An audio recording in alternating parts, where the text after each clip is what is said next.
Welcome everyone to the September 21st, 2023 hearing of the Maricopa County Board of Adjustment. Roll call, please. And Rachel or Good morning, Chairman Loper, present. Vice Chair Person, Present. Member Ward, Present. Member Cardin, Present. and Member Clapp. Here. Chairman, we have a quorum. Thank you very much. Good to see everybody. And Fern, I hope your husband's doing well. I meant to ask you earlier and separately, but just saying that. Excellent. Thank you. All right, I'll go ahead with the announcements. Number one, this meeting has been noticed in accordance with the open meeting law of ARS 38-431. Agendas are available within 24 hours of each meeting in the Maricopa County Planning and Development Office and are also available on the Planning and Development website 1 week prior to the hearing at www.maricopa.gov/planning. With respect to the hearing process, cases will be considered in the order they appear on the agenda unless otherwise agreed to by the board.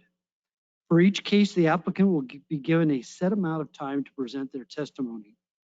Any witness wishing to give testimony in a particular case shall notify the board of such interest. This shall be done by filling out a speaker's card if you're here in attendance. Speaker's cards look like this. So if you want to speak, or make sure you fill one of these out, or registering a desire to comment as noted on the published agenda. Also, at the appropriate time for each case, the chair will ask those attending in person and online who wish to speak to a case to raise their hand by clicking on that icon on the webinar screen. Staff will provide the chair with the names of persons who have registered and noted a desire to comment, and those registered participants who have raised their hand. Chair will call on each named participant one at a time. Such testimony shall be limited to a maximum of 3 minutes. However, the actual amount of time allowed for testimony will be at the discretion of the board chair. The chair will conduct the hybrid in-person and virtual public hearing according to the bylaws and the rules established by the chair regarding public comment. Votes will be done by roll call vote only, and the chair will verbally identify the specific members responsible for all motions in seconds. With that, we'll move on to the minutes for June 15th and July 20th. Are there any comments or changes? Seeing none, those are considered approved.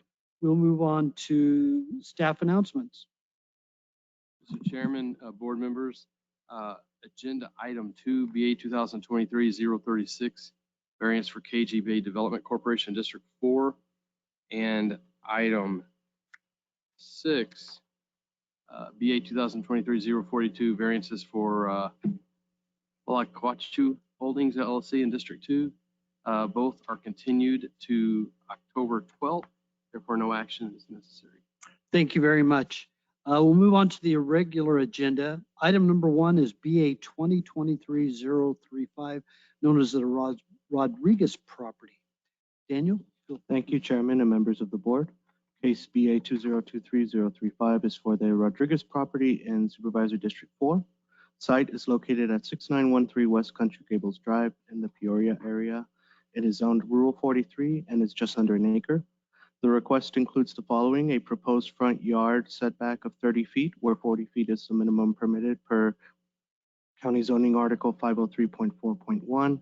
The request would accomplish the following: a 10-foot setback reduction in the required 40-foot front yard setback to accommodate a covered portion of an ADA improvement to the residence. The improvement consists of a new ADA standard walkway and ramp to the entrance of the residence. As its maximum, the covered walkway would measure 14 feet, encroaching approximately 10 feet into the front yard setback. Staff would like to note that the concrete work itself for the walkway and the ramp are not subject to the required front yard setback requirement, as the setback only applies to the roof structure. The ramp is an ADA concern, but the roof shade structure is not. Staff notes there are options available to the applicant that would not trigger a need for variance, such as building the ramp with a shade cover at an entrance to the rear or south side of the home, and thus complying with all setback requirements. Based upon the applicant has submitted and staff analysis in the report, staff offers the following findings. There is no peculiar condition facing the property because no peculiar conditions of the lot exist that prevent the development of the parcel. Further, the applicant has failed to demonstrate that the strict application of the zoning ordinance to the applicant's property has caused undue physical hardship that prevents the development of the property. There are alternatives available to the property, such as opting for an uncovered walkway or a covered walkway at the rear of the home. However, if the board finds that the applicant has proven entitlement to the variance, then the board must state on the record for the basis for that determination with findings and conclusion in motion to grant the relief sought. In such event, staff would offer the following to memorialize the variance approval. Variance approval established a 30-foot north setback line for APN for address 6913 West Country Gables Drive in the Peoria area. At this time, I would be happy to answer any questions. Thank you, Mr. Johnson. Good presentation. Is there anyone, before you open the public hearing, is the applicant or applicant's representative here?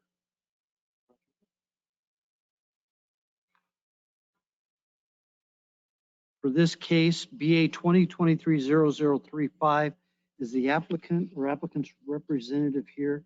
This is for the Rodriguez property at 6913 West Country Gables.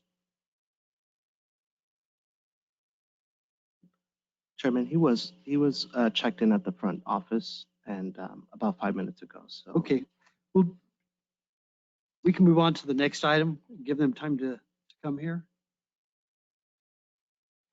All right, we'll do that. We'll close this particular item, reopen it when the applicant's here.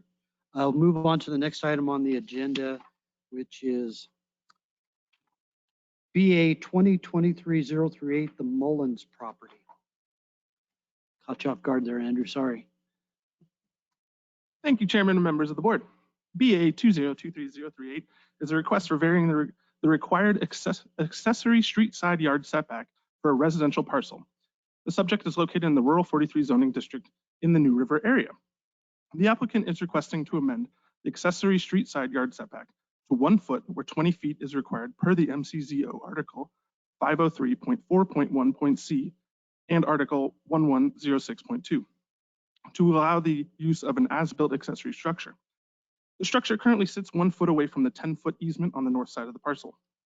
Ultimately, the applicant has failed to demonstrate there is a particular condition relating to the property and by not providing any evidence of an existing condition to warrant the variance request.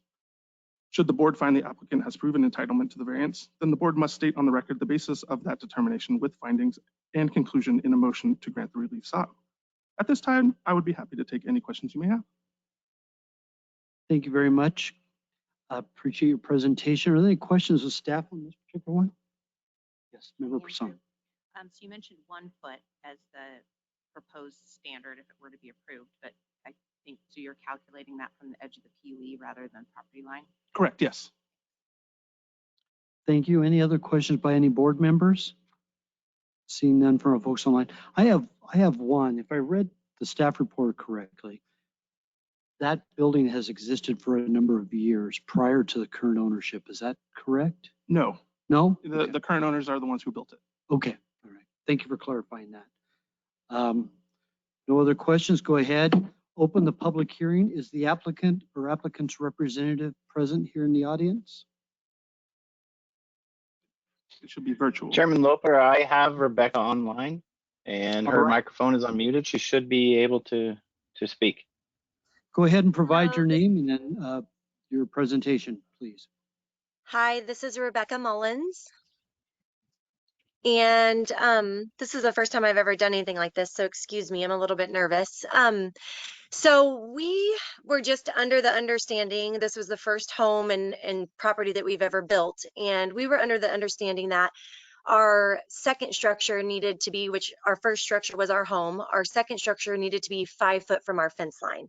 So our fence, as you can see in the picture, is where it's supposed to be. It's been approved, and our structure sits 5 feet off of our fence line.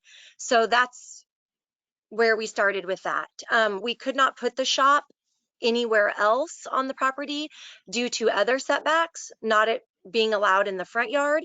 And then in the backyard, we have all of our septic. And then actually our drainage that's been approved runs directly through in between where the shop and the house sits. So the shop had to sit up a little bit out of that as well. So that was the purpose of putting the shop where it's at. We are not affecting the easement in any way. We have 2 entrances in and out of our property, and all of our neighbors have sent in approval of the shop. Everyone has worked together on all of our properties.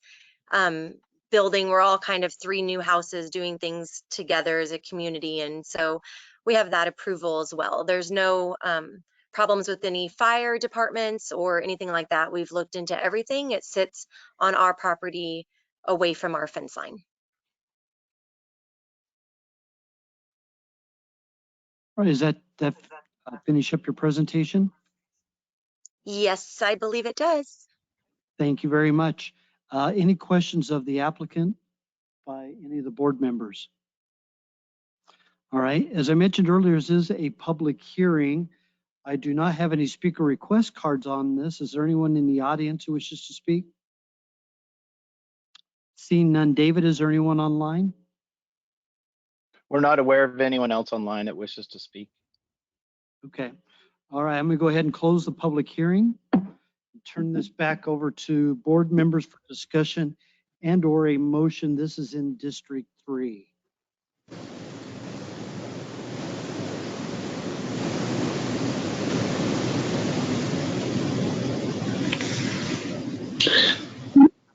Chairman Loper, I'd be happy to Mullins? initiate something. 1 second, Craig. Go ahead. Oh, I'm sorry. Ms. Mullins, I did have a question. Staff had mentioned in their report that the structure could be dismantled and relocated. I expect that's not what you want to do, but what was the reason for not being able to have it closer to the home, so a little bit further from the property line?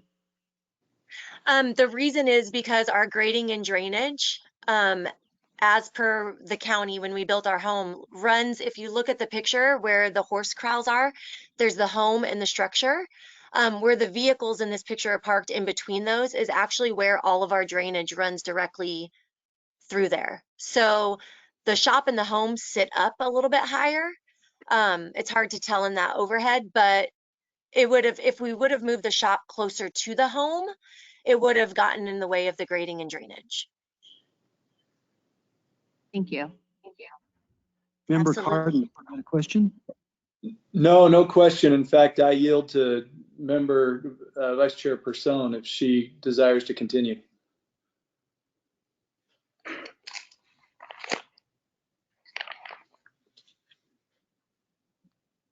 Yes.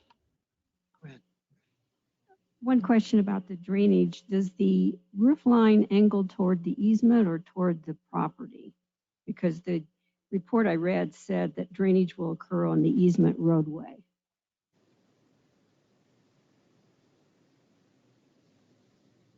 Ms. Mullins? So did you- there is a small drainage that runs behind the shop on the other side of our fence down their main easement.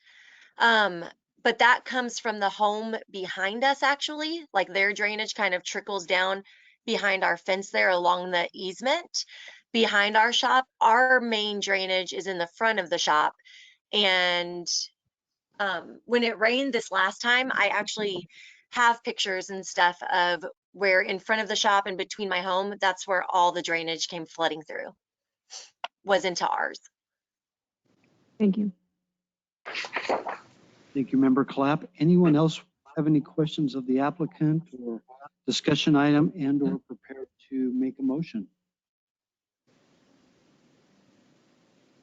I'll move that we approve case BA 2023-0, subject to language outlined in staff's report. We have a motion for approval by Member Person. Is there a second? Second. We have a second by Member Clapp. Rachel, if you could please take the roll call vote. Member Cardin? Yes. Member Clapp? Member Clapp, yes, I'm sorry. Member Ward? Yes. Vice Chair Person? Yes. And Chairman Loper? Yes. Chairman, we have an approval by a vote of 5-0. Congratulations to the applicant. Darren, is the applicant back yet for, okay. Right. If you could hold on just to kind of refresh our memory, if you could just give a thumbnail of that presentation again. Absolutely, Chairman. Oh, it's a card. I thought you were the applicant. I'm sorry. I thought she was walking. Chairman, the request is for covered ADA walkway to encroach a 10-foot encroachment into the front yard setback in order to accommodate a roof cover over the proposed ADA ramp entrance at the front of the property. Thank you very much. Any questions of staff before the applicant speaks? If not, I'll open the public hearing. Turn to the applicant. If you could please provide your name for the record and go ahead and go through it.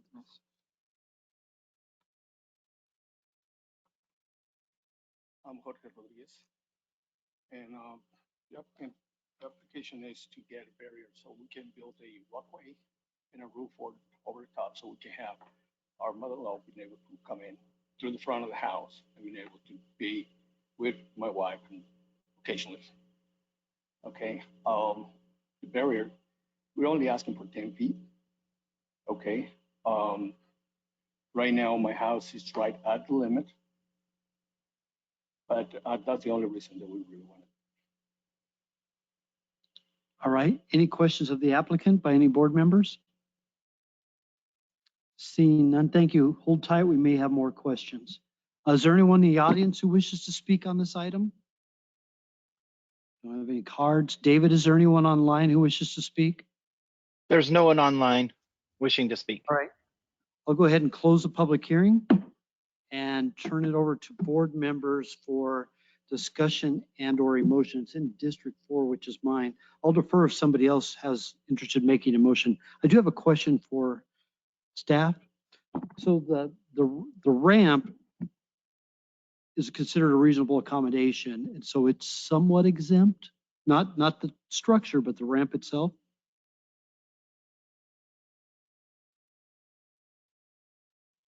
Mr. Counsel, Mr. Chairman, two things. If this were for the resident of the house, the ramp itself could be an ADA issue, but not the cover. Council has just indicated that testimony has stated that the person that they're wanting to build this ramp for does not reside in the residence. So it's not an ADA issue. I didn't think it would be just the cover of the ramp. I thought it could be, but thank you very much for clarifying that, Darren and Wayne. All right, is there any other discussion items? Personally, I don't have an issue with this. I understand the need for accessibility, and even if it's a resident or not, it's family probably there fairly often. Maybe they don't reside or aren't part of the ownership, title of ownership. But to me, having a shade structure should be considered part of any kind of pathway, especially those that are considered to be used for wheelchair access or otherwise. So I'm in favor of it. If any other board members have any comments? I would like to offer a second if that's a motion. I'll move that we approve the variance subject to the items in the staff report. And we have a second from Ms. Ward. Rachel, if you could do a roll call vote, please. Member Cardin, Yes. Member Clapp, Yes. Member Ward, Yes. Vice Chair Person, Yes. and Chairman Loper. Yes. Chairman, we have an approval by a vote of 5-0. Congratulations. Good luck. Thank you very much. All right, move on back to the order of the agenda. Move on to item number 4, BA 2023-039, F and A Trust.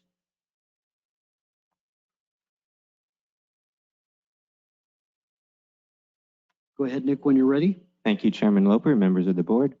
Case BA 2023-039 is a request to reduce the front yard setback on the F&A Trust property to 18 feet where 40 feet is the minimum required. Next slide, please.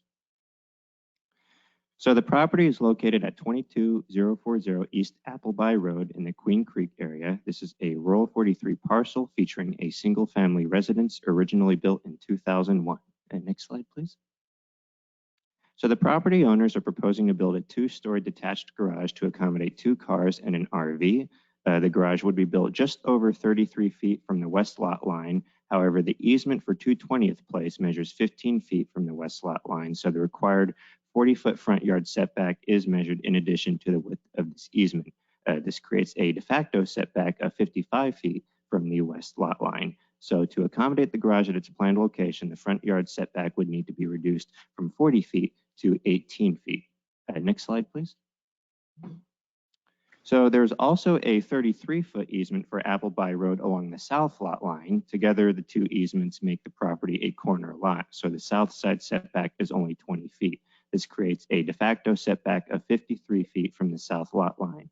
Now, the applicant is not requesting a variance to the south setback, but both setbacks are referenced as contributing to the limited buildable area. Even so, the conditions created on site by the easements are not peculiar. Between the subject site and Signal Butte Road to the east are 8 other corner lots, each with easements that add to the setback requirements from at least 2 lot lines. The reduced building area caused by these easements does not appear to have restricted development on these parcels. Each of these lots has a single family residence, and many have detached accessory structures as well. Furthermore, none of these corner lots has yet been subject to a variance request. On site, further reducing the buildable area are a swimming pool, a basketball court, and a detached storage building, all of which are located on the west half of the property where the garage is also planned.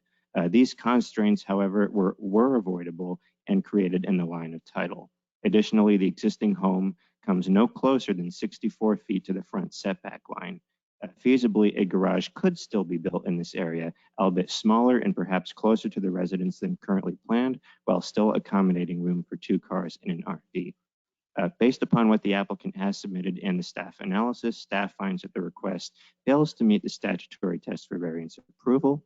However, if the board finds that the applicant has proven entitlement to the variance, then the board must state on the record the basis for that determination with findings and conclusion in the motion to grant the relief sought. In such event, staff would offer the following to memorialize the variance approval. Item A, variance approval establishes an 18-foot west setback line for APN 304-64008Q. At this time, I'd be happy to answer any questions. Thank you. Very thorough presentation. Are there any questions of staff at this time? Member Cardin. Thank you, Chairman Loper. Great presentation. If maybe just one question, if this was not a corner lot, in other words, 220th Place was not there, the road, would this proposed garage need a variance? Let me just check real quick with the site plan. I don't believe it would need a variance if the easement were not there. Let me see here. Okay, from the front.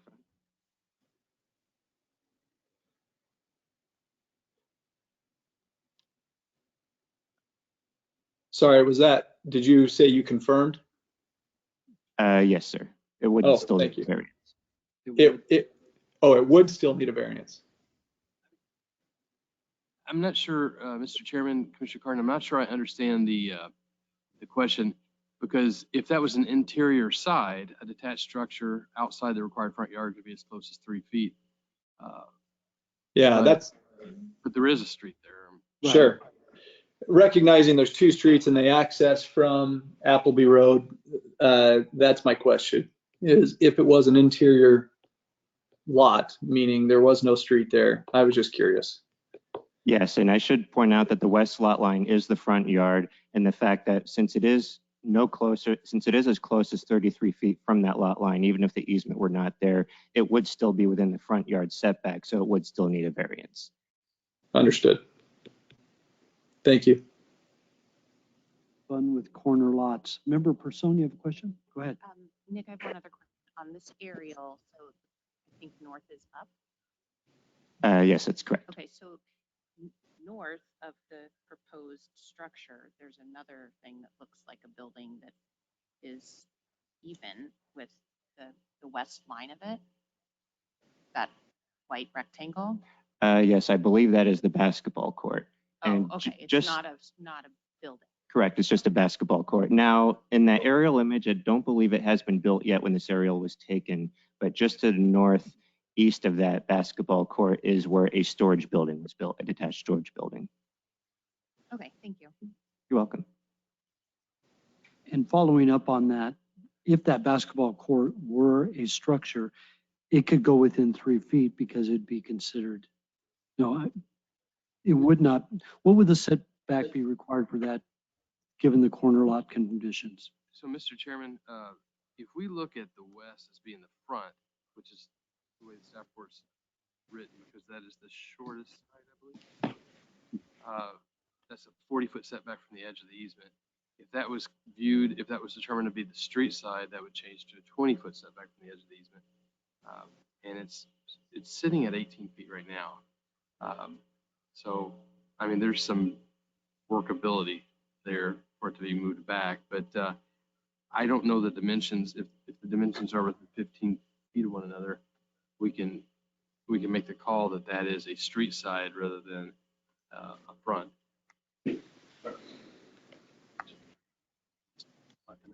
I think there was a site plan with some dimensions. The previous slide. Yeah, slide 12. I think. So no, that's not the wrong one. Yeah. 17. I'm sorry, they're not within that. They're far different dimensions. So Okay. west is All right. Any other questions of staff? Go ahead and open the public hearing. Is the applicant or applicant's representative in attendance? If so, if you could come up, please, and provide your name for the record.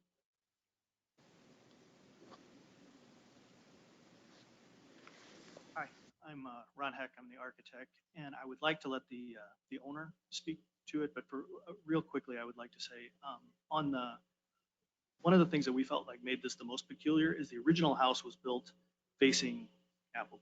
So even though the county considers the narrow side the front, that's the thing that kind of causes all of this sort of, what's the front versus what's the side. But I would like to let the owner, Mr. Armenta, speak if that's okay. Absolutely. Thank you.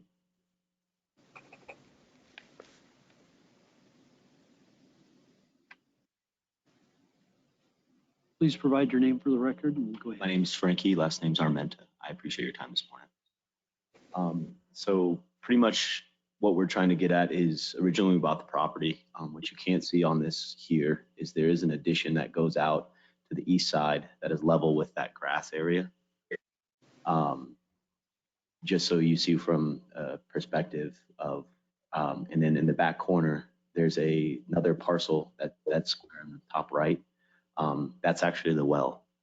So I can't put anything too close to the well without 100 feet, including septic, etc. The reason that the barn or the garage itself, the detached garage, we didn't push any closer to the house is because the septic sits right in between both areas, right on the green patch. You can kind of see how the grass goes back in between the two buildings and the pad, where I'm exactly 11 feet from both corners. So I couldn't push it one direction or the other. The reason that we're and I'll take responsibility for this for not doing my due diligence about the property, I suppose, but I assumed when we did the special inspections for the concrete and all that stuff, that I was going to stay 24 feet off of the fence line, which would give me approximately 4 feet to play with, because I thought I needed a setback of 20. And that's where that confusion came in, because my address itself is Appleby, and the house itself has been facing Appleby. So I just assumed that that was my front yard, more or less.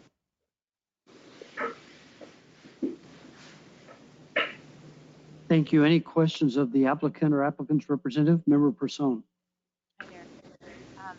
So I was a little confused when you were talking about where the septic is, but is there an opportunity to move the structure over 1.5 feet, so you are having a 20-foot setback? I can't technically, because then I'd be encroaching on the septic tank Okay. itself. So it's in this area between where you're proposing and where the Yeah, current so house is. if you see the slab in the house and Yeah. you see the white lines, and then you see like an opening where the gate goes, Uh-huh. directly in front of that, just south where that green patch is, where it starts, there's the tank itself is sitting there. And then in front of that towards the street side, I'm within 1 foot for the dry well. I can't even go any further to the south because that's where the original septic and everything was sitting. But north of that, if you go through the gates into the backyard or whatever, there's not septic in that area that's shown as gray with some trees, like you couldn't push it over. But I would be, oh, you're saying, could I go 1 more foot with it? Like 1.5 feet closer to the house. That way, at least you're getting to the 20 feet that would have been required if this was called the side instead of the front street. Mr. Chairman, members, while he's pondering that, we should point out that even though we were talking about the difference between street side and side, the property doesn't meet a front setback on Appleby. It's at the 20-foot street side setback, the existing residence. So it seems like there's a variance request regardless. So probably the most appropriate path is to consider variance requests before the 40-foot front setback on the west. So even if he met a 20-foot setback, it's still not a 40-foot setback from the edge of the easement. Okay. And I understand that. I was just thinking that makes it a little bit different in our minds. So thanks for clarifying. But yes, technically we could bump it a foot if needed. Thank you. Any other questions of the applicant? Member Cardin? So I think you already mentioned this, Mr. Armenta, in your presentation, but just to confirm, you are unable to put this on the east side of your property because what stops you from doing that? So I can't go any further to the east based upon the house structure, because right now you don't see the addition that's on the house. So the house, if you look at the front yard where the grass line is on the east side of the property, that's where the house itself sits. So I can't add because I wouldn't be able to turn in. Plus, there's an easement on the far east side. There's a 6-foot easement that goes all the way back to that parcel. I own both parcels, but technically that easement has to stay clear. And also to work on the well itself, I would need to have to get a heavy, it's like the truck itself is like almost 18 feet wide with the equipment for me to work on the well. So that's why I can't go any further that way. The structure itself, I know technically, you can think like I can take off 18 feet of the garage itself, but the RV garage itself, I'm self-employed. So I actually I need to keep my equipment in there, and that's the point of the garage, to store my equipment and stuff like that. So just two things I want to clarify. So this picture that I'm looking at right now does not show all of the structures that currently exist on the property, being that there's something to the east of your house there that's an addition to your house? That is correct. Nick, if you could go back to show that site plan, if you wouldn't mind.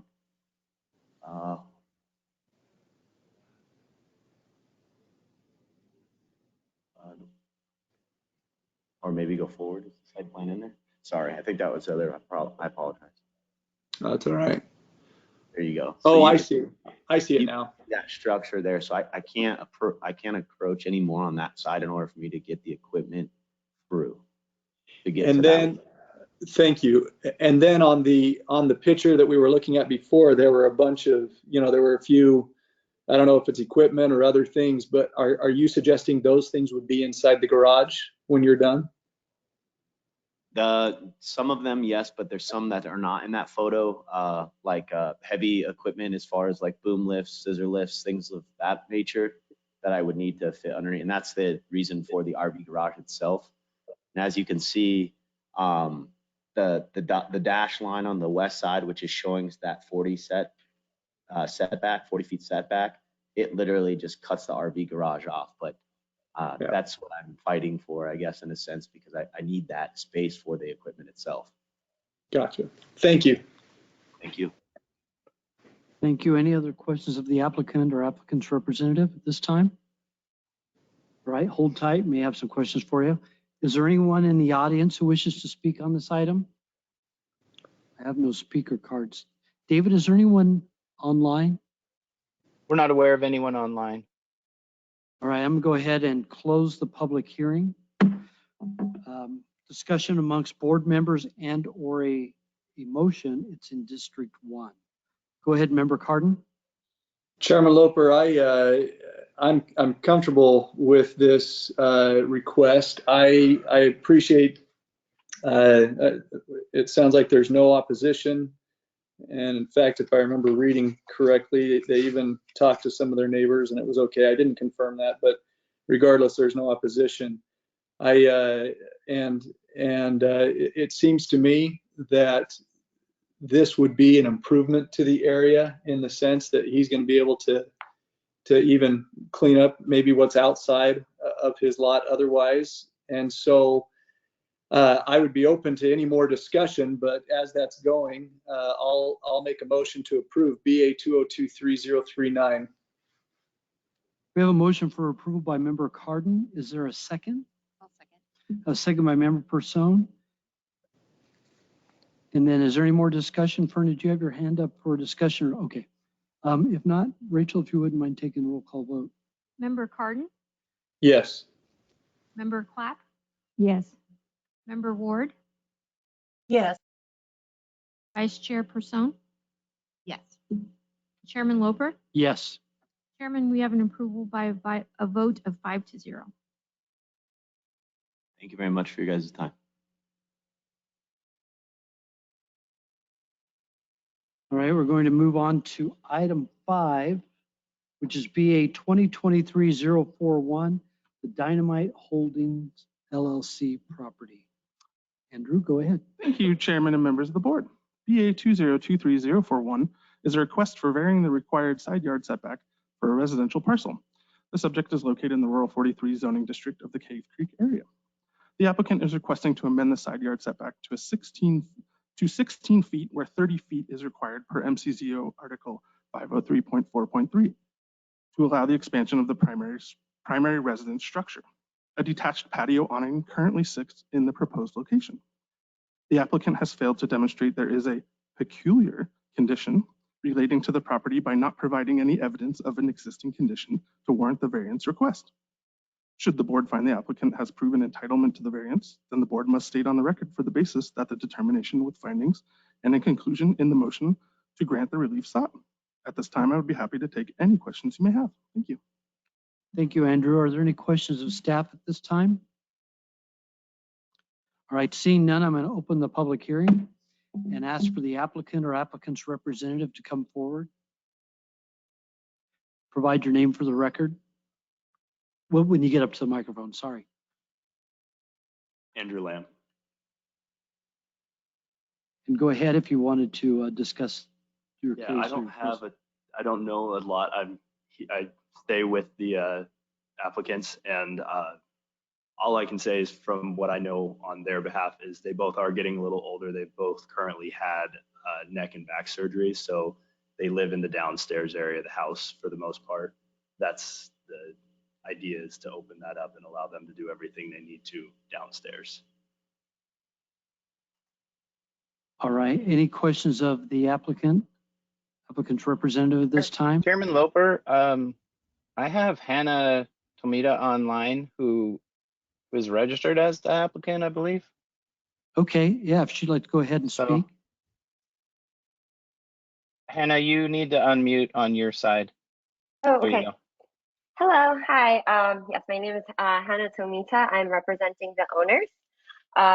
And just as Andrew mentioned, yes, the owners are a little older, so they were wanting to, create this addition on the east side of the property, close to their bedroom, so that they're able to live on the first floor. Currently on the south side of the property is the garage, so we're unable to create the addition on that side.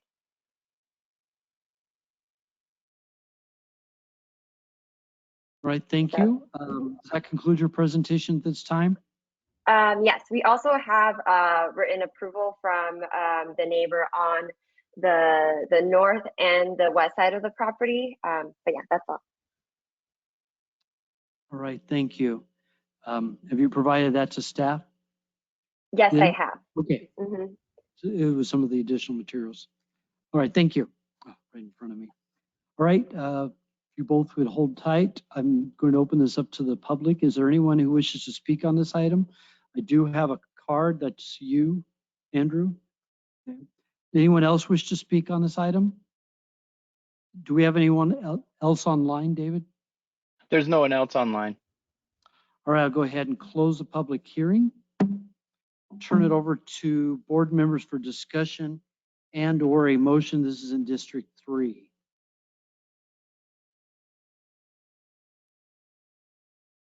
I have a question for the applicant. So you mentioned you cannot put the addition on the side of the house because you have your garage there, but there, it does look like the rest of the residence, the livable space kind of goes around the garage. Is there a way to have it connecting through there so that that new addition wouldn't be violating the setback?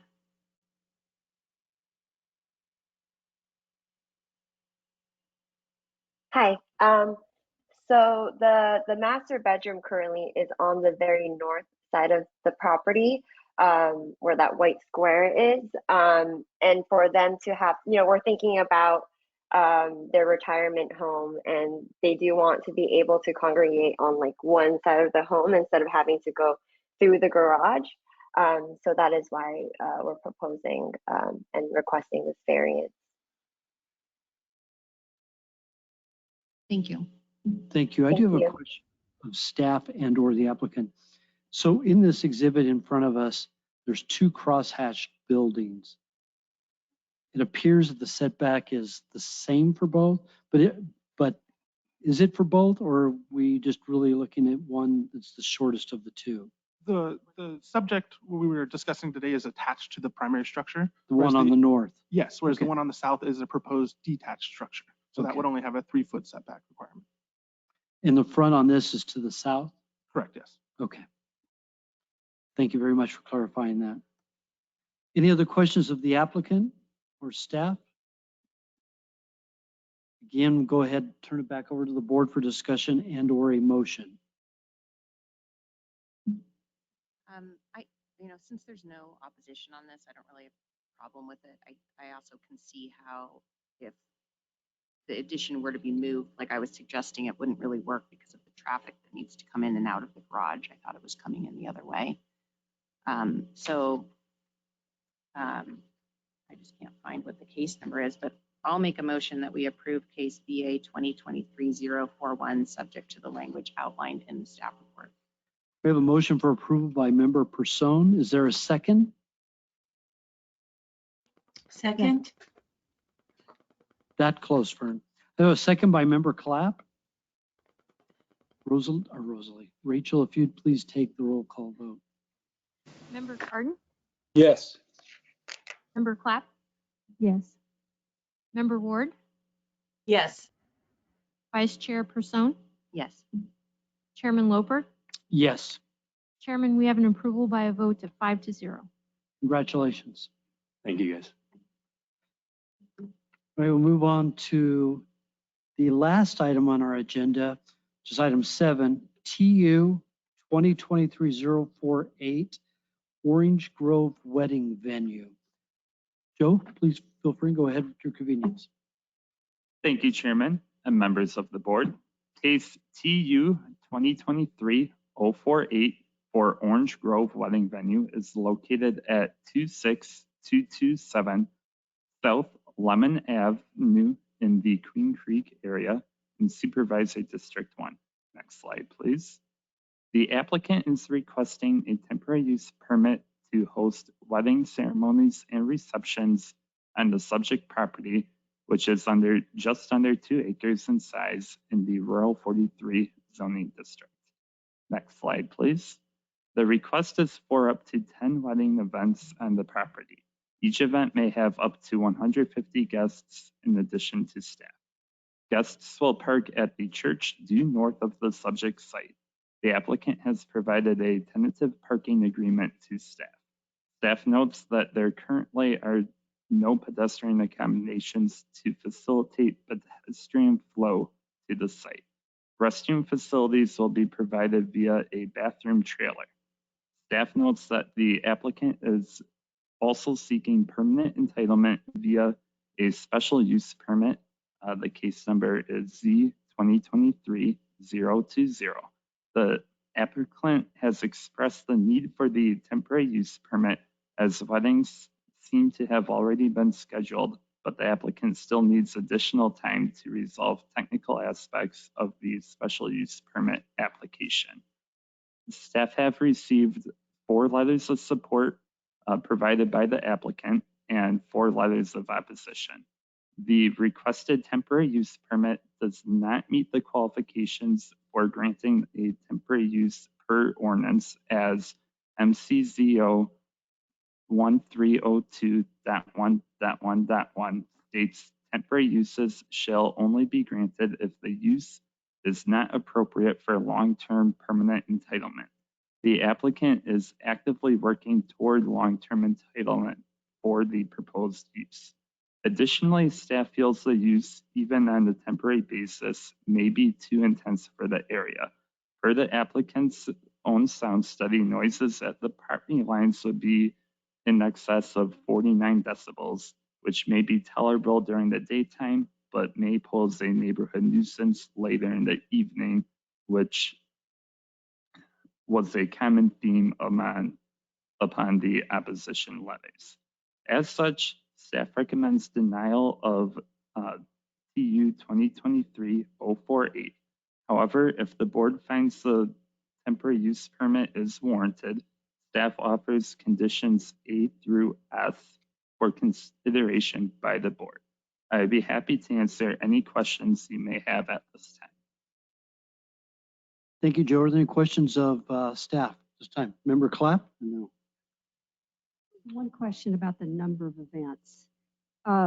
You just stated that the request is for 10 events. However, the staff report says that on January 1st, the timetable would reset. So if there hasn't been a board of supervisors hearing until, say, mid-year next year, that they would, my interpretation of reading the report, which may be wrong, that after January, they would then be able to have another 10 events. Is that correct, or am I reading it wrong?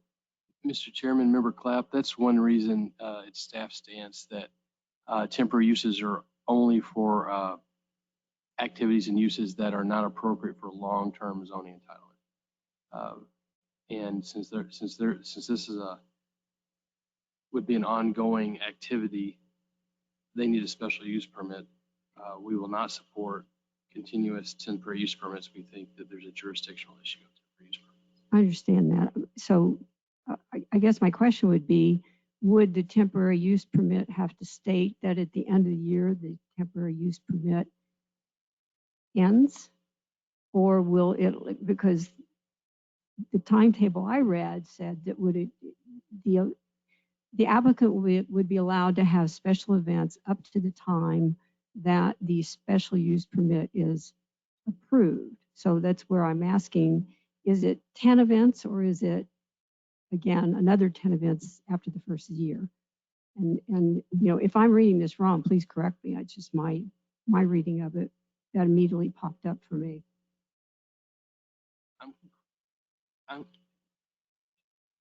So condition H indicates that it expires on March 22nd, 2024.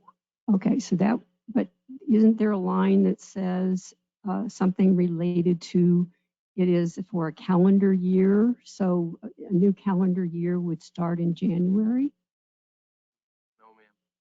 Okay, so we're approving 10 events. If you were to Oh, okay. All right. Thank you. That's why I asked, because I was reading it differently than that. Thank you. Member Persona, do you have a question? I do. Joseph?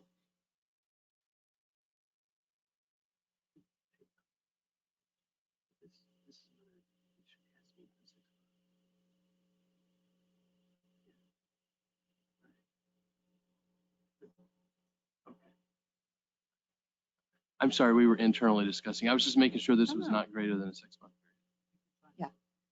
Joseph, could you go back to there was like an aerial with the county assessor parcels, and I'm curious where the people that expressed opposition live relative to this. Like, are they directly adjacent? You know, are they further away?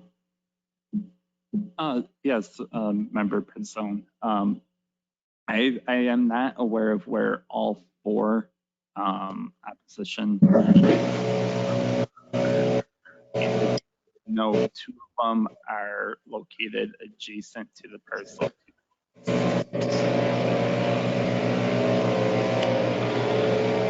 Chairman Loper. On the hours. One moment, Craig.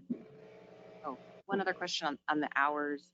Now I, of course, can't find the page again, but there was something in there saying that the terms would be for it to go all the way through 11:59 p.m.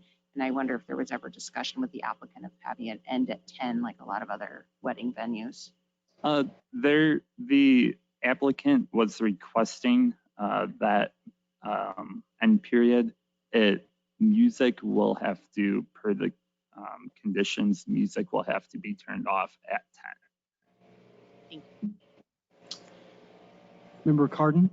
So Chairman Loper, just in response to Member Person's question about where the opposition is, I went through and I read their opposition and just tried to understand best where they are, best I could from their description. One is northeast of the church, so kind of just directly to the east of the church, but on the northern edge of that.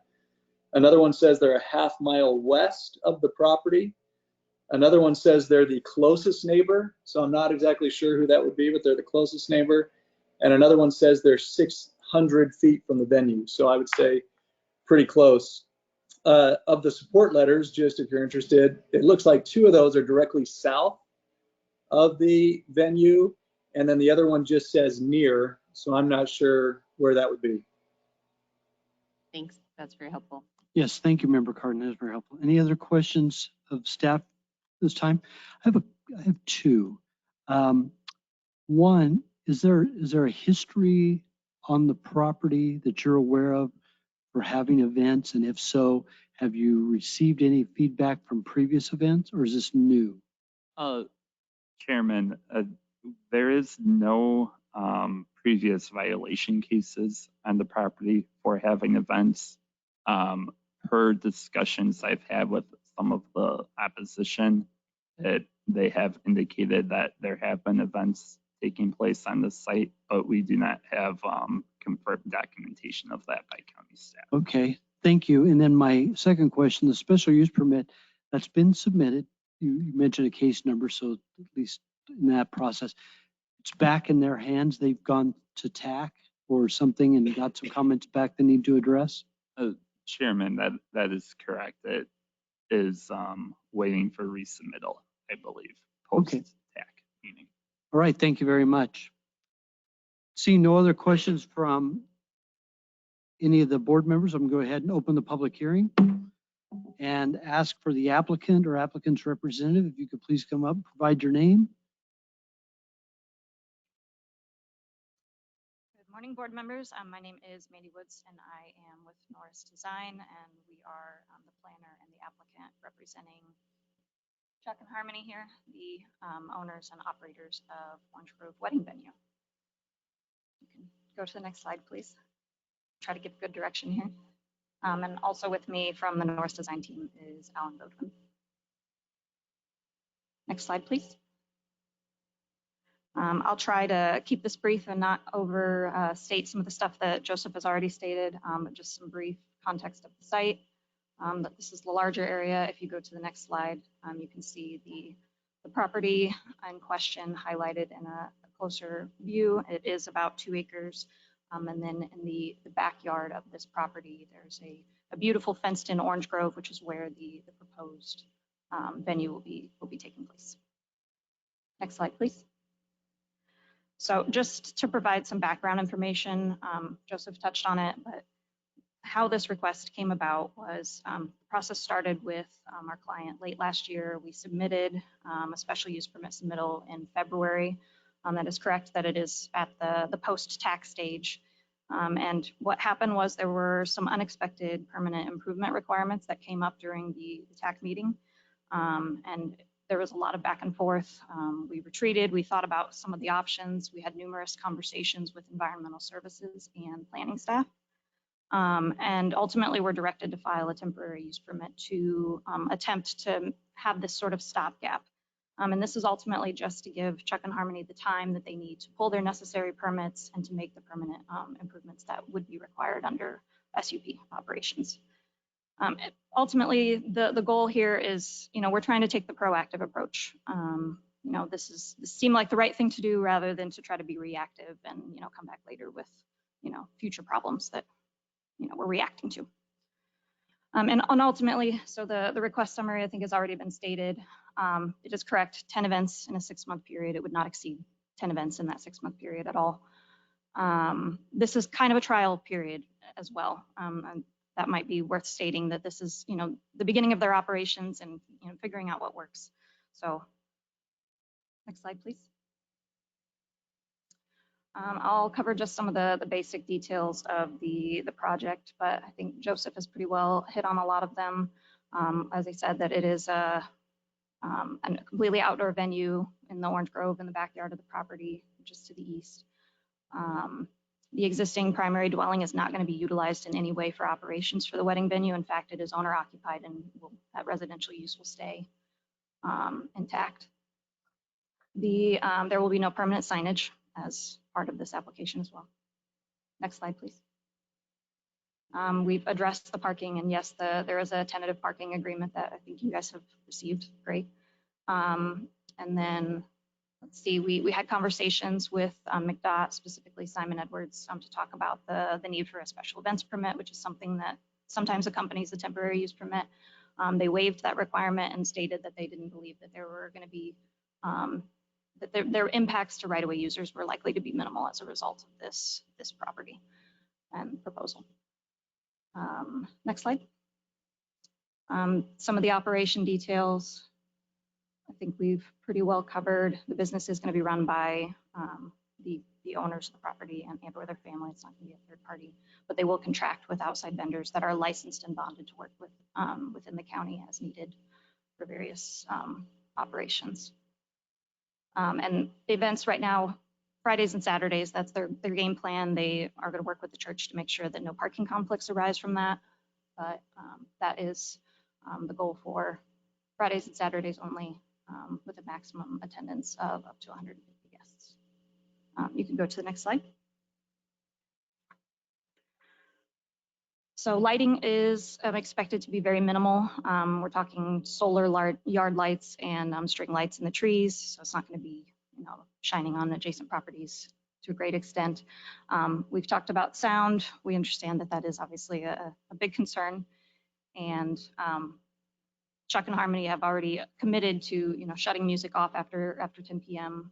To help reduce some of the impacts on their neighbors. And I would like to actually invite Chuck to come up and talk a little bit about the sound study that he did, just briefly. Thank you. We knew when we started this project that one of the big, I apologize, Charles Sundstrom, Chuck Sundstrom, I'm the property owner. When we started this idea, one of the things that we looked at was obviously sound and noise with the neighbors. It's a big concern in our neighborhood. We're in a rural area where we seem to have this neighborhood Facebook page that, somebody's always having an issue with something, whether it's fireworks or loud cars or something. So the last thing we wanted to do was put anybody out of place. So we did kind of look up and see what we could find research-wise as far as noise ordinance in our area. We couldn't find anything specific. So I went and I searched and I found the National Noise Ordinance Code that basically everybody follows and that the state somewhat follows in our area. I did some research on that. What we did was I looked at decibel levels and what they do with that. So I thought, well, let me do some readings and see where we're at. I know it varies based on where the neighbor is, surrounding structures, trees, all that type of thing. So what I did is I actually purchased a quality decibel meter, did some research on that. We actually had one of our DJs that we will be working with as a full-time vendor at our events come over to the property, set up in the area that we plan to set up DJs for those events.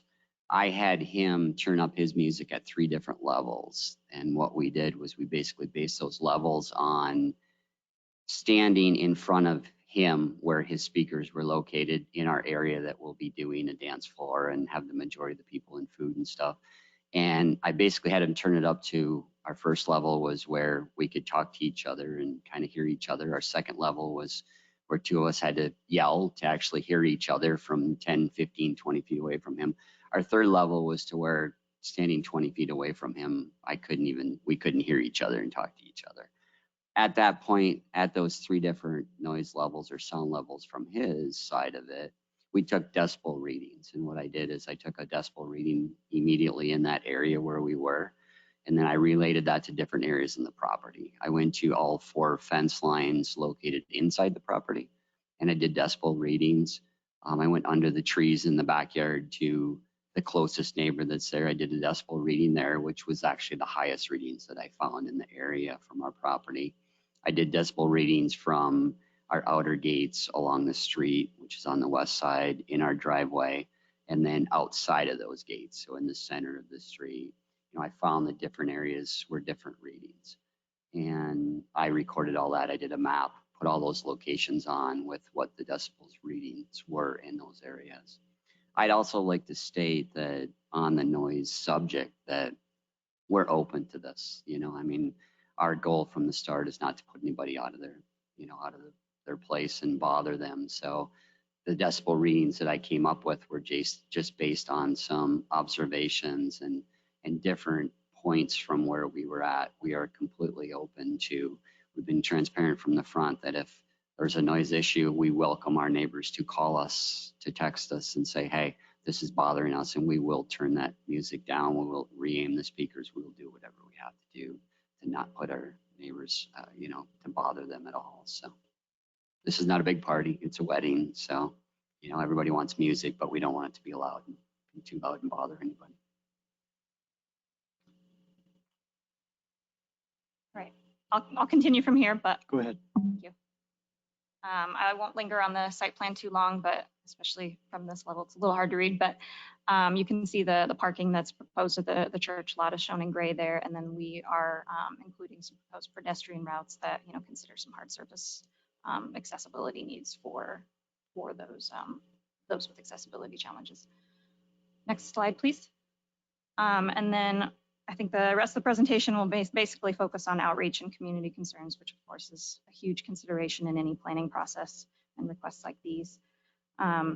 As I think Joseph may have stated in the staff report, the site was posted in compliance with the code, but we would like to add that, Chuck and Harmony really did go above and beyond the legal requirements as far as, posting and outreach. They started talking with their neighbors early in the process. They hosted a neighborhood barbecue event kind of early in the spring to invite people to talk to them and to make sure that they felt like their voices were heard and that they could start that conversation back and forth. And I think he alluded to the social media aspect. There is a Facebook group, and they're able to converse with some of their neighbors that way to be very transparent. And I don't know, do you have anything else to add? Yes. Yes. Thank you. I think the biggest thing is just transparency. We're trying to do this properly from the start. This was something that we came into because my daughter got married in our backyard, and it was amazing, and we had a great time, and we had some great response to it. And we thought, let's share our property and, let's do something fun and exciting that we can really work with young couples and people. And, Harmony, she's been very passionate about it, and, we enjoy it a lot and enjoy working with the people. And from the start, we said, let's do this right. We could do a couple events here a year and do something and, do whatever we want to do. It's our property, but we don't want to do that. And we've tried to be really transparent with the neighbors as much as we could by posting. When we had my daughter's wedding, before we had any of these plans, we posted in the neighborhood page, hey, my daughter's getting married here. It's going to be on this day from this time to this time. If anyone has any issues or music's too loud, let us know. And, we've had family get-togethers. I have a large family. I have a couple other businesses, and we've had get-togethers on holidays and, 4th of July and stuff, and we invite everybody over, and we're transparent. If there's an issue, please come let us know. And, we understood from the start that there's going to be opposition, and we were trying to be transparent and say, please reach out to us, please work with us. And, I appreciate the feedback and the opposition. I do want to point out the fact that we haven't personally talked to anybody that has the opposition. Nobody's reached out to us personally and talked about the noise or the concerns or the issues, and we're always open to that. We're open to changes with this. We based our numbers off what we thought would work best for the facility. Part of the reason, like Mandy said, is this is a learning period for us. We're learning about a lot about the industry and about what works for us. We're going to learn about parking areas and, future agreements. We have other options with parking areas that we're looking at long-term for the SUP. That's what's put us in this position for the temporary permit, is to learn and see if we can make this work for everybody involved.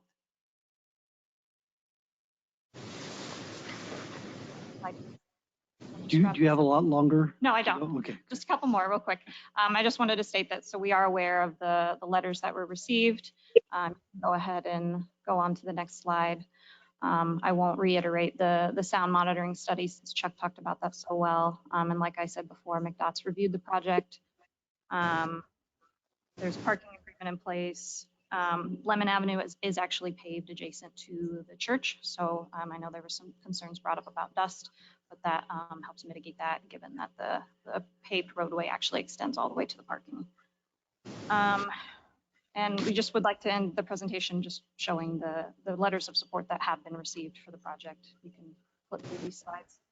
So there are the letters, and then there's been numerous comments of support for the use on their social media page, and these are all different residents in the area that are excited about the use and want to see their neighbor's success in their business endeavor.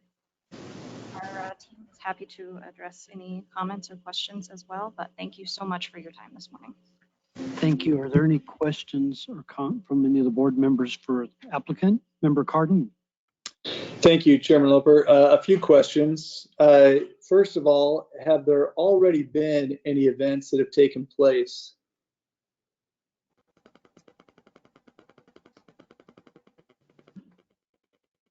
Good morning. My name is Harmony Johnson.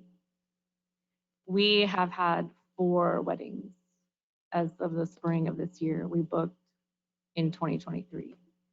Okay. Thank you. And have you had any neighbors complain with those events? Not during any of those 4 events, no. Or after? Not in regard to the event themselves. Just Okay. in general, just general complaints about noise and traffic and trash, which we don't understand the trash because we've never had any issues with trash. Okay.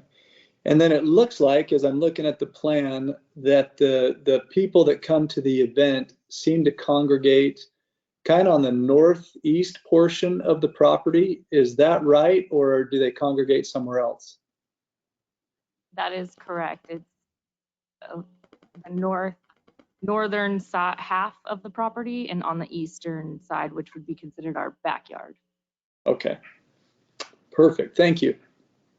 Welcome. Mr. Chairman, if I may clarify something to Member Cardin's question. When the applicant spoke to complaints, staff has never received a complaint of a zoning violation. We've never investigated a zoning violation. We have received opposition to the special use permit application, and I believe that is what the lady speaks to, the fact that there were people that made complaints about the proposed special use permit, but we have not received complaints about previous events. We have had anecdotal evidence of past events, but we've never opened a violation case. Thank you for that, Darren. Thank you. Member Cardin, any additional questions? No, thank you. Member Ward? Thank you, Chairman Loper. Can you please let me know, is there going to be any food served on site, cooked on site? Is drainage or septic an issue for something like that? So any food that is consumed on site is prepared by a third-party catering company off-site. we do not handle any food on site. Okay, thank you. And as far as the drainage, so currently we're utilizing a restroom trailer. We were told during the process of applying for the special use permit that that would not be a long-term solution that would be acceptable. So we are now looking at a site plan and having a septic tank built. We're in the process of getting soil samples and things like that taken care of. So once we have that information available to us and we find out what size septic tank the area will accommodate, we will move forward with the intention of building permanent restrooms and then moving forward with the special use permit. Thank you. Does that address your question, Member Ward? Yes, there it any other does. Thank you. Thank you. Is there any question, additional ones from any of the board members? Seeing none, you just hang tight. We may have more questions for you. Okay. Try and get Alan up here too to say something. This is a public hearing, and I do have comment cards. I'm going to read those first, no particular order. And looks like everybody has indicated they wish to speak. So the first one is Nick Wardian.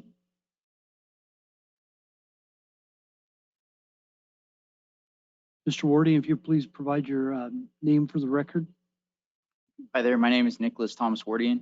I am the resident and owner of property at 18009 East Santan Boulevard. I am northeast of the applicant.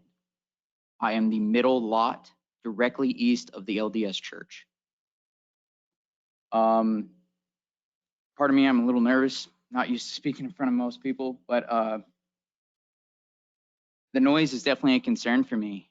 In the middle of the night, I get up at 3:30 in the morning. I work sometimes 84 hours a week on 712s. I have to either turn up my TV to drown out the music, or I have to even, it wakes my daughter up in her bedroom. And that's a major concern for me. I have a little 3-year-old.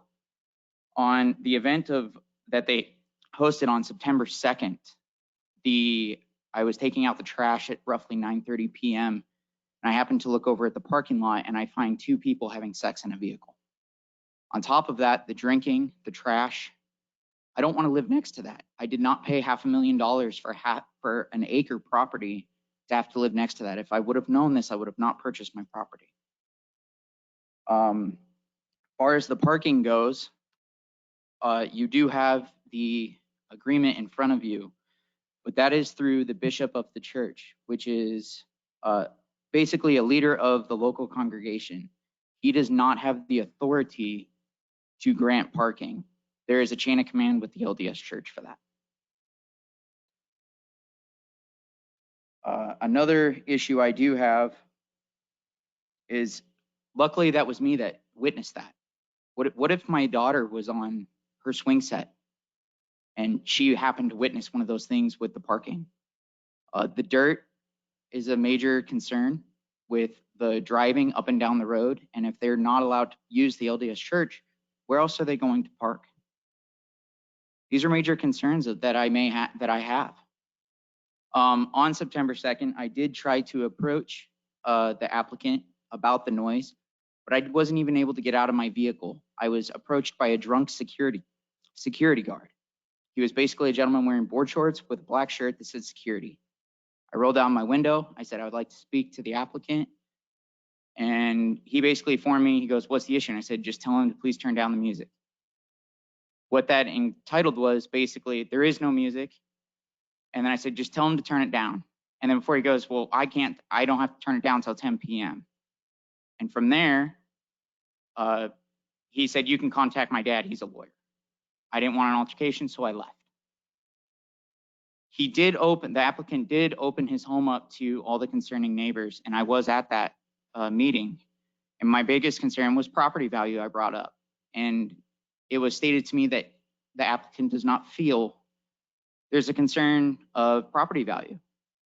How can you pay $1 million for a property and not know that there's going to be loud music constantly and trash and drunk people right next door? That's all I have to say, and thank you very much for your time today. Thank you. Any questions of the speaker by any board member? Sorry, if I may, I have one more thing. Go I ahead. apologize. Quick. One of the 4 letters that you have in front of you by Christina, she no longer resides at that property. I have a letter here in front of me from the current owner and from the renter of that property, both opposing. I was unable to get that to you in time. I apologize.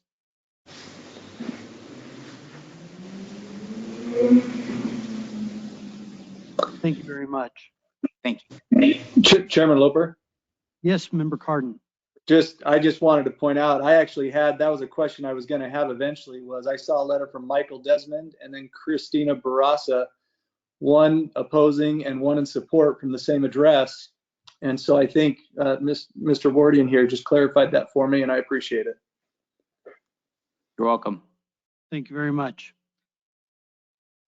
Next person I have a speaker card for is William Looper.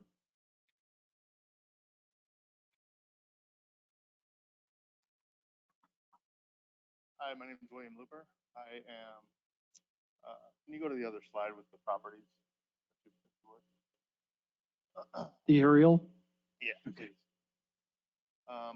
My property is directly northeast, I guess, northeast corner there, southernmost on the church borderline. And as they stated, they hold the events on the northeast corner of their property, which is almost touching my parents' RV. You can toss a rock and hit it. And long story short, his decibel test was not in my house, and I can't even watch TV due to the music. The speakers face my property. They don't face anybody else who's okay with this. They face my property. I'm the closest person to whatever's going on over there, but I brought a little something to say here. My name is William Looper. My property is 18030 East Watford Drive, parcel 3048807. 0D. As I stated, my property as well as the dwellings on it are the closest and most affected by the events that are happening at the applicant's venue. We are not even able to watch and enjoy a movie while it's going on, as the music and microphone are that loud. We've called the sheriff's department as well as the neighbors here several times to have them lower the music, shut it down, whatever, which doesn't happen. 10:30, it seems to mellow out, but it's, it's too late. It's way too loud. So I'm sorry. The applicant's wedding receptions that are taking place are in his backyard, as I stated, no more than 50 feet from my parents' trailer there. My father-in-law, it's actually my father-in-law, my wife's parents. He suffers from dementia and stage 4 cancer, and gets very disturbed and confused by the loud noise and microphone the applicant's events produce. They've enjoyed the peacefulness that our property has offered to them until now, and I don't believe that we should have that taken away from us, especially for the sake of a revenue stream. I purchased this property 9 years ago because it was secluded, peaceful, and I loved the area. But if I were looking to buy today, someone was to tell me that this was going on, I would have to, I'd have to take a hard pass on that.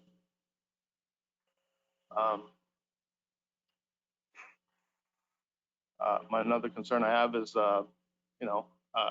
nobody lives in the same place forever, and I'm sure this is going to impact any saleability of my property, market value. And again, it's nothing more than a money avenue in somewhere that's not properly zoned for what they're doing. With that being said, I strongly oppose this permit as any future permits for what they're doing. That's all I've got to say. Thank you very much. Any comments or questions to the speaker? All right, thank you very much, sir. Appreciate your time. Last speaker card I have is from Elizabeth Fulgham, if I'm pronouncing that correctly.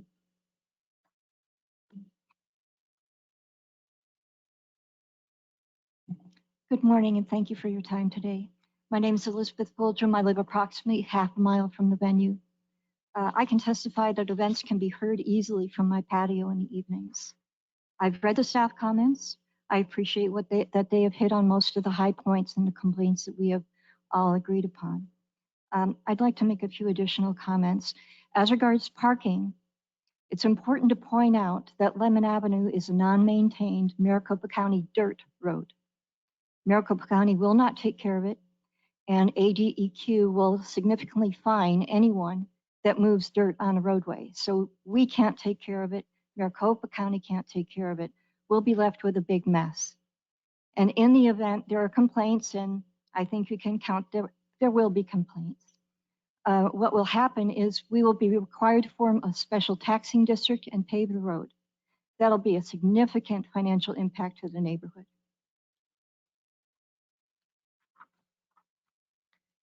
Further, my intent is to summarize the overall issue as I see it.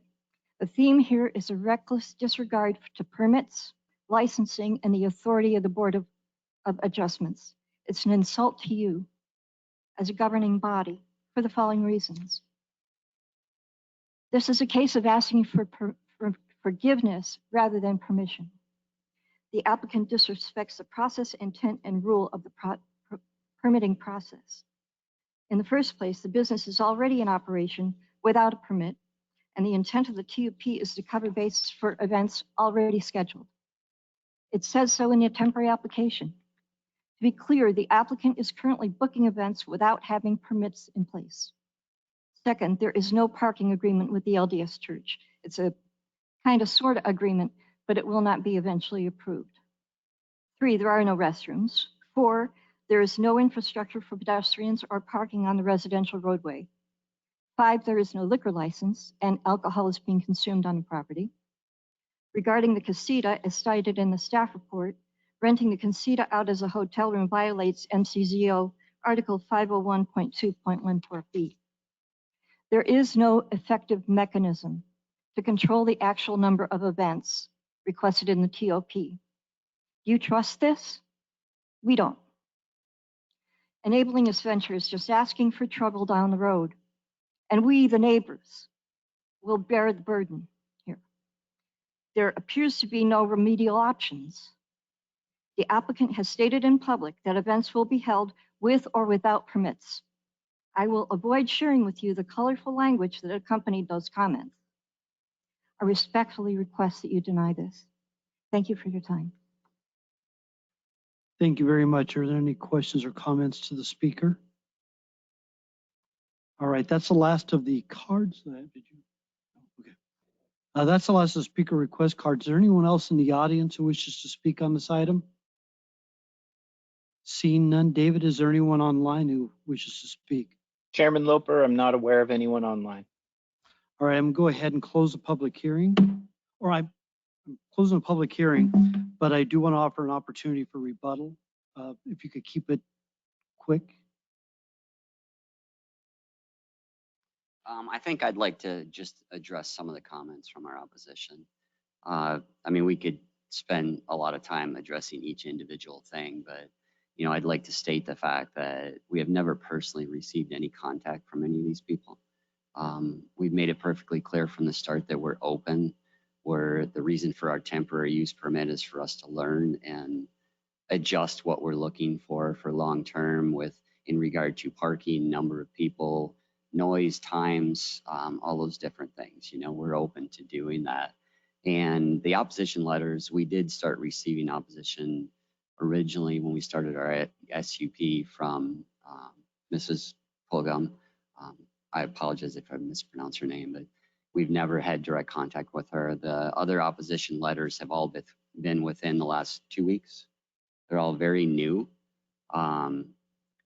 We haven't had, like I said, we made it clear from the start back in April. We invited everybody over. We said, here's the thing. If anyone has any issues, here's my phone number. My phone number's on Facebook. If you Google my name, my phone number comes up.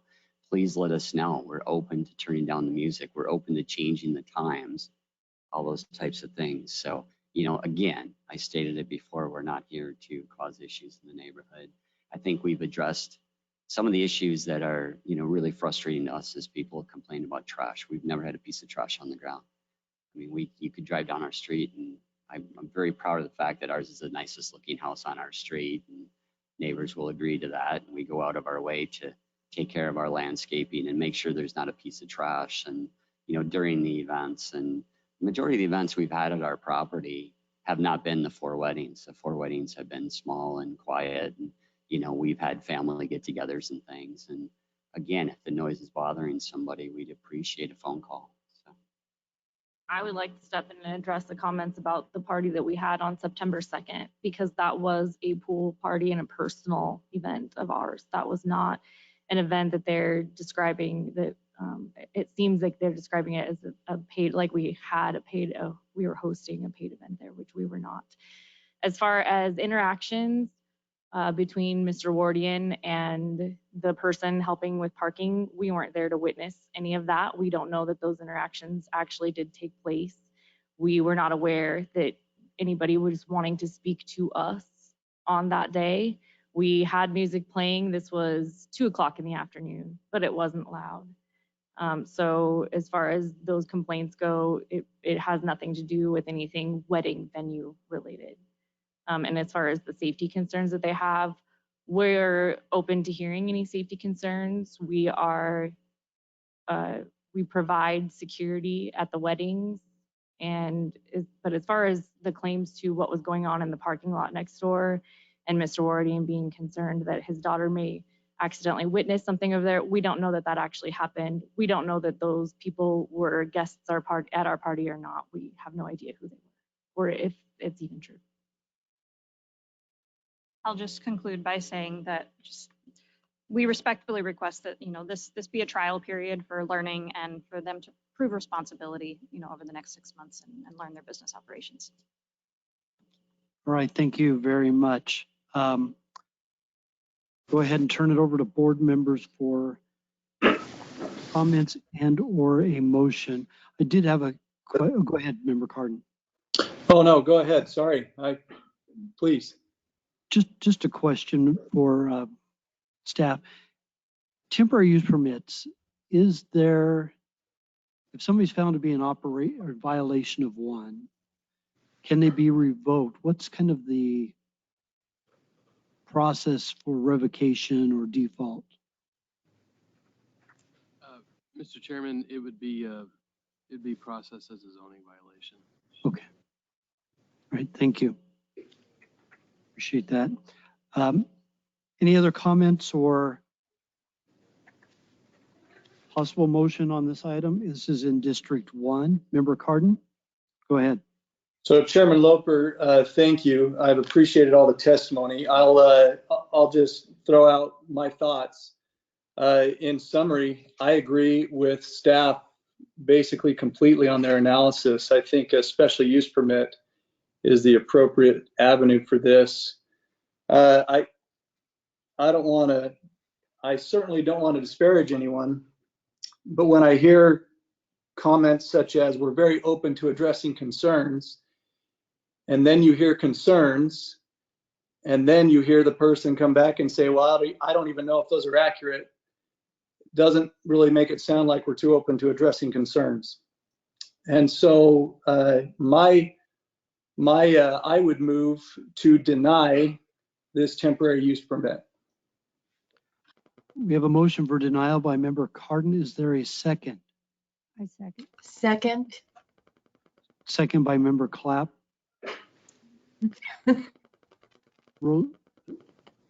Yes, go right ahead. I agree with the comments that were just made in reviewing this case. I really believe this is a Board of Supervisors decision with a special use permit, and I understand the desire to have a trial period before the special use permit hearing, but I don't see the need for it. There's been already some events held at the site, and from my perspective, this needs to be decided by the Board of Supervisors and not by us. So I agree with denying this request. Thank you. I'm going to add a couple of comments too before Rachel, you take the roll call vote. I've represented a number of projects like this, and I think I can speak fairly for Maricopa County staff, that it is one of their most troublesome uses because events happen after hours, they happen on weekends. And there is sometimes difficulty in discerning, is it the event that they got the temporary use permit or special use permit for, or is it something else like a pool party that they think it's part of that? And that's always kind of been the difficulty. In this particular instance, because a special use permit has been applied for and they have to go through that process, and because staff has not received a formal complaint, they may be in complaints to sheriff's office or other people, don't know, but not to zoning who would handle this particular one. And I can appreciate that not everybody who's not involved in this knows, well, who do I call to make a complaint to? I think usually the sheriff's department sometimes will pass those on, but not always. They're busy folks as well. But in this particular instance, I like the temporary use permit as a precursor for the process for the special use permit, because it allows staff, planning and zoning commission, and the board of supervisors an opportunity to see how they perform till that comes before them. If it were me and I was fumbling heavily on the temporary use permit, I probably wouldn't have an expectation my special use permit would be approved. But as the property owner mentioned, they're learning as they go. You're all neighbors, whether this passes or not. I would hope that you could come to some agreement and shake hands, if you will, because you're neighbors, whether this goes forward or not. With that, I do have to say that I am in favor of the temporary use permit as the vehicle for them to find out if they can make this work with a special use permit pending. Any other comments from any of the other board members? I'll call for the question. Rachel, if you wouldn't mind doing roll call. Member Carden? Yes. Member Clapp? Yes. Member Ward? Yes. Vice Chair Person? Yes. Chairman Loper? No. Chairman, we have a denial by a vote of 4-1.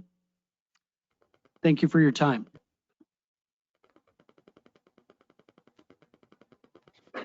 And I believe that's the last item on our agenda today. Thank you very much. We'll see you guys in a month, give or take. Big holidays between now and then.